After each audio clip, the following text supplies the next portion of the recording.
Keep trying. Maybe next time. He smiled when he said it, like he was doing me a favor. Like his words hadn't just sliced into the back of my throat and sat there, burning. That was the 13th time. 13! I kept the printed email in my drawer, just like the 12 before it. Same formatting, same excuses. Strong candidate pool. Next quarter's your shot. Management has other priorities. No mention of the weekends I worked, the holidays I skipped, the clients I kept from walking.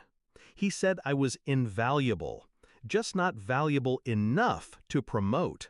So I smiled, nodded, said I understood. Then I walked out of that meeting and quietly started laying the fuse. 6 years ago, I started as an analyst, green, hungry. He told me I had the eye, that rare instinct for patterns, timing, pressure points. I believed him, worked like hell to prove he was right. And every year when review season came around, I sat across from him and waited for the door to open. It never did. He kept me close, used my ideas, praised my discipline, but always with that invisible ceiling right above my head. He needed someone to do the work, to clean the messes, to make him look visionary. I played the part for too long. But something changed after the 13th rejection. Not rage, not even sadness, just clarity. If they wouldn't give me the seat I earned, I'd take the table. I didn't quit, not yet. Instead, I studied, nights and weekends, built a portfolio outside the firm, clients I could take with me, quiet investors looking for sharper leadership, people who liked that I was the ghost behind the deals.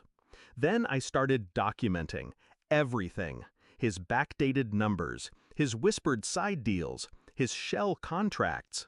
He got lazy the higher he climbed, trusted that I wouldn't bite the hand that never fed me. By month 3, I had enough to ruin him. But that was never the plan. Ruin is loud, messy. I wanted erasure. Month 4, I had dinner with his biggest client, off the record, just conversation, wine, war stories. Turns out the client had always assumed I was a partner. When I told him I was still mid-level, he blinked, said, "You're the reason this firm's not underwater." I smiled, didn't disagree. That night, he asked if I'd ever considered starting something of my own. Month 5, I said yes. Registered the firm quietly, leased a small office, hired 3 of the best people he'd overlooked for years, 2 of whom were already updating his systems behind the scenes, 1 of whom had admin access to the master client list. You'd be shocked how fast loyalty shifts when people realize you were the reason they succeeded. Then came month 6. I sent 1 email, no fanfare, just a 10:01 a.m. timestamp and my resignation letter. Effective immediately. No explanation, no gratitude. By 11:30, he'd called 5 times. By noon, he'd emailed twice. At 2 p.m., I saw him standing outside my building, lost. By then, it was already over.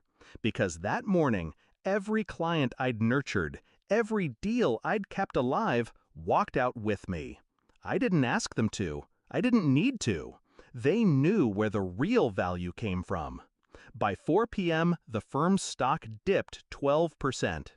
By 6 p.m., the board called an emergency meeting. By midnight, his email account was deactivated. I didn't answer a single one of the 48 missed calls.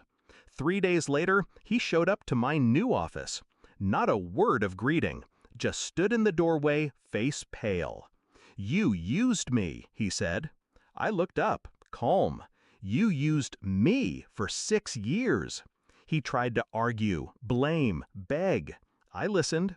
Then I handed him a sealed envelope.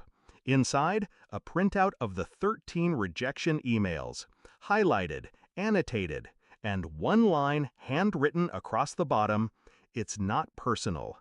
Maybe next time." I dismissed him with a nod. He walked out slower than he came in. Now, My firm is thriving. The clients trust me. My team is sharp, loyal, respected. No more ceilings. No more fake smiles. I didn't ruin him. That would have been easy. I replaced him. Erased the version of success he built on my back. And now, every time I pass that old office downtown and see the lights dimmed, the name plaque gone, I remember the 13 times he said, "Next time," and I smile, because I made my own.